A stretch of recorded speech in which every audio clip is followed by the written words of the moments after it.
billion to fill, and that we've spoken to the IFS or taken a look at the IFS, looking at your proposals for changing the Bank of England's function, and that is a very difficult and long process. That is very technical. That would not happen immediately. Well, no other central bank in the world does this. This is a complete racket with the banks. And interestingly, Paul Tucker, a former deputy governor of the Bank of England, fully endorses our plan, as do a growing number of economists. But look, I'm going to launch, and by the way, I won't call it a manifesto, because the word association with manifesto is lie. I'm going to launch our contract on Monday, where I'll lay out all of the costings of our plans. All I can tell you is what we're doing is bold.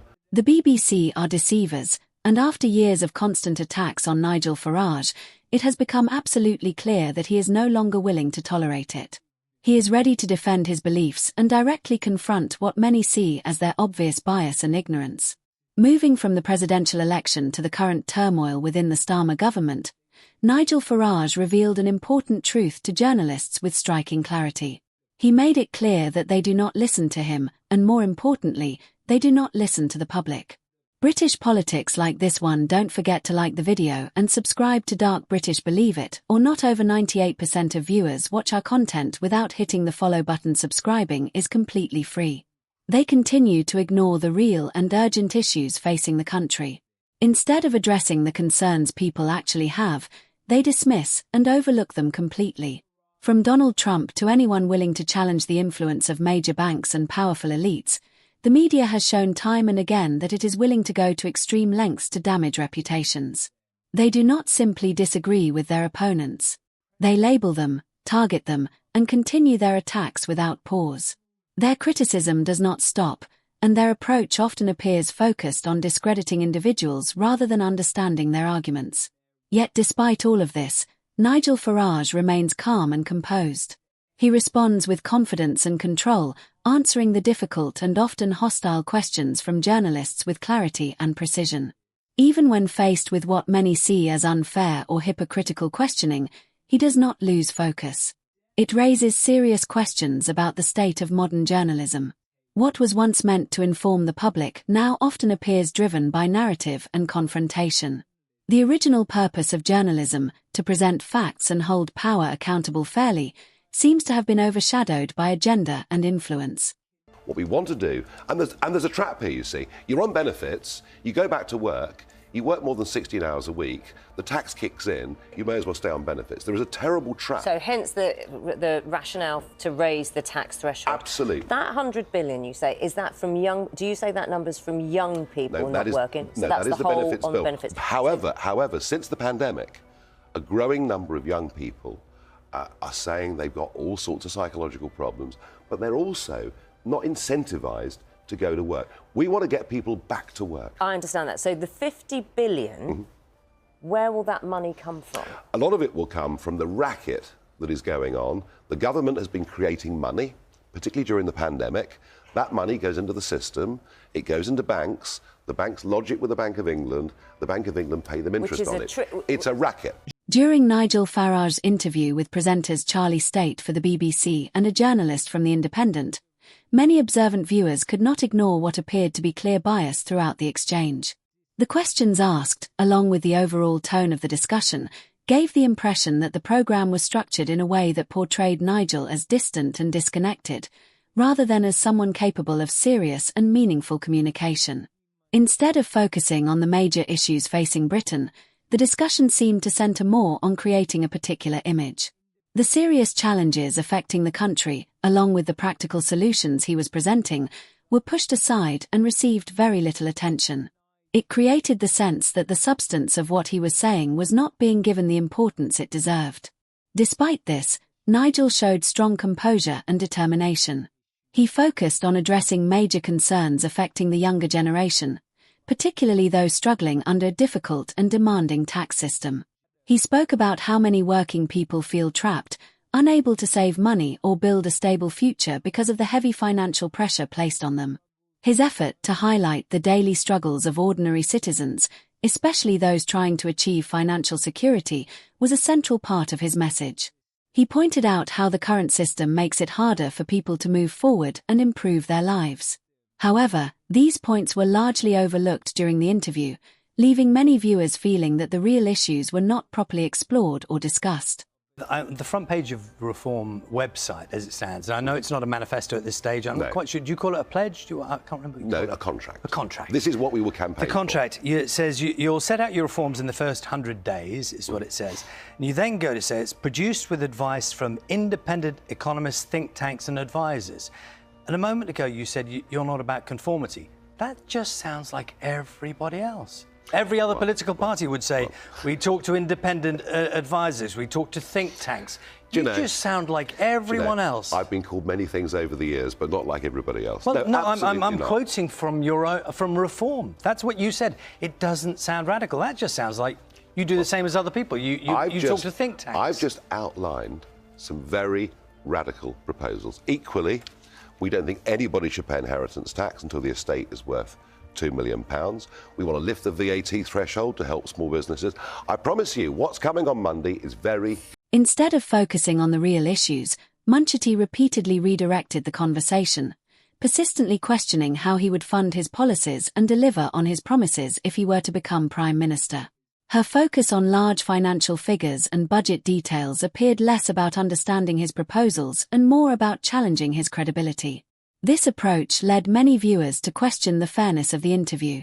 Rather than allowing a full discussion of the solutions he was presenting, the conversation remained fixed on whether his plans were financially realistic.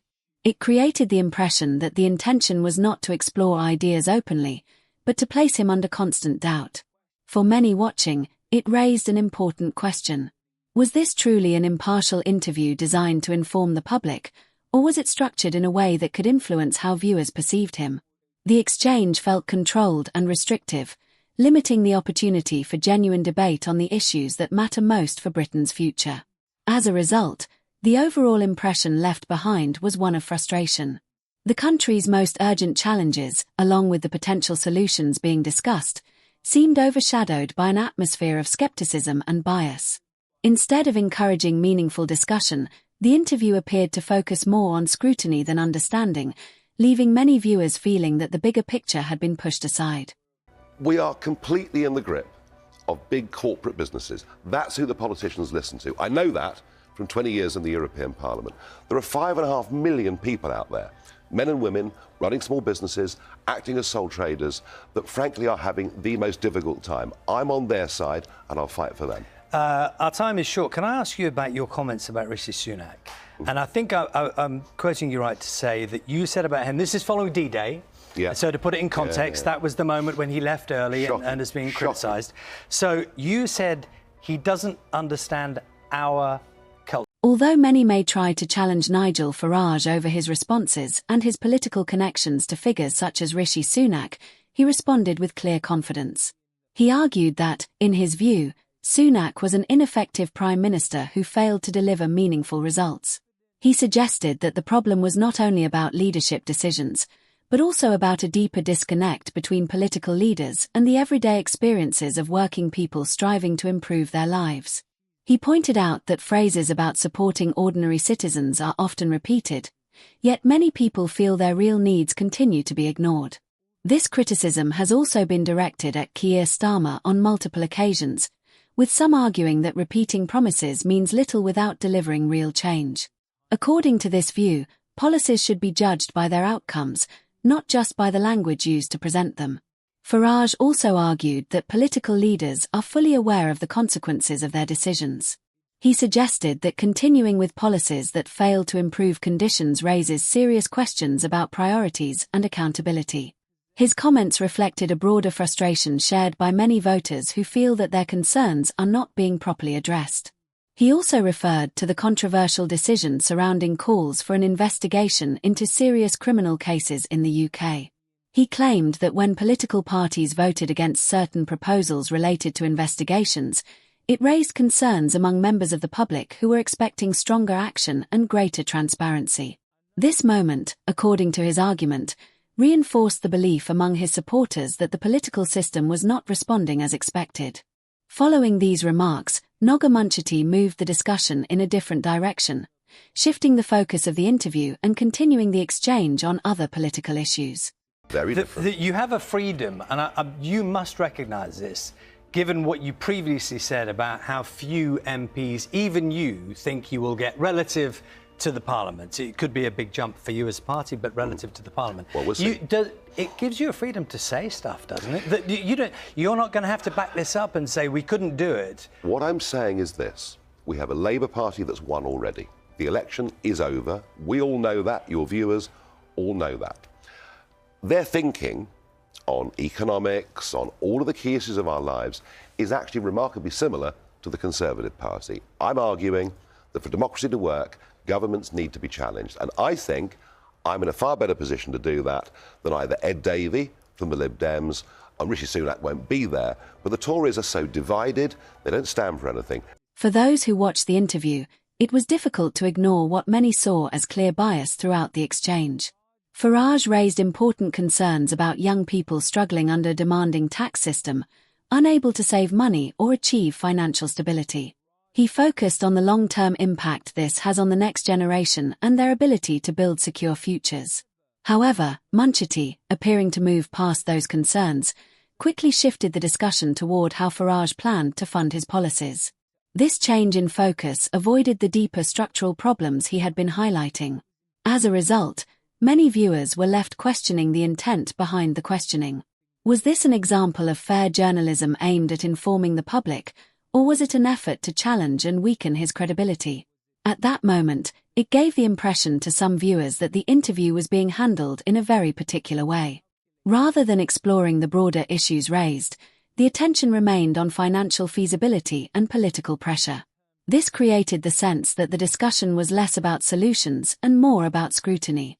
Earlier in the exchange, Farage, who has previously described himself as a target of what he believes is establishment media, responded to Charlie State's remarks with controlled irony. When his credibility was questioned, it was clear that the comments had an effect. Yet instead of reacting emotionally, he showed discipline and calm, qualities that are often essential in political leadership. Drawing on his years of experience, he maintained his composure and restated his policies with confidence. He emphasized his focus on addressing Britain's most urgent challenges and made it clear that he stood firmly behind his views. As has often been said, political debates can be intense and demanding, and Farage demonstrated that he was prepared to defend his position with determination. He made it clear that his arguments were no different from those raised by others in similar discussions, presenting himself as someone willing to challenge critics directly while continuing to promote his message and political vision. He doesn't know where the centre ground of opinion in this country is. Look, Rishi is Winchester College, Oxford University, Goldman Sachs. He has no connection with working people in this country at all, to whom, by the way, what happened 80 years ago is something to be immensely proud of. And the point of and I was there voluntarily, I wanted to be there. The point of it was to honour those last remaining remnants of that generation that did those remarkable things. Can I be clear? You're saying his previous job means he doesn't understand the culture. I mean, you were a trader yourself, weren't you? Yeah, I wasn't at Goldman Sachs working in a back To room. most people out there, that won't make much difference. I can assure I get on with people. I understand the difference. I get on with people of all backgrounds, all classes. Rishi Sunak lives in this very, very narrow little world. What's even more concerning is that other news and independent media outlets have also reported what they believe to be clear bias from the BBC, raising many serious and unanswered questions. Officials from GB News have repeatedly pointed out what they describe as misleading claims and obvious narrative framing during prime ministerial debates, which they argue has influenced public perception. The situation became even more controversial when Channel 4, which has often faced criticism from its opponents, was accused by some commentators of dismissing the grooming scandal as exaggerated or unfounded. For many observers, this added to the growing belief that trust in mainstream media has become increasingly fragile and difficult to maintain. Now more than ever, critics argue that media organizations are struggling to maintain the same level of public confidence they once had. Many believe that instead of remaining fully neutral, certain outlets appear to promote particular viewpoints, which raises concerns about fairness and transparency. This perception has led to frustration among viewers who expect honest reporting and balanced coverage. As a result, confidence in traditional media has been challenged, with more people questioning the accuracy and intent behind certain reports. This has created a wider debate about accountability, responsibility, and the true role of journalism in modern society. Many people feel that the media should serve the public interest above all else and remain committed to presenting facts clearly and fairly. Despite these challenges, Nigel Farage has continued to speak openly and strongly against what he sees as unfair treatment. He has remained firm in expressing his views and confronting criticism directly, showing a level of determination that has drawn attention from both supporters and critics alike. What are your thoughts on this video? Share your opinions in the comments below. See you next time.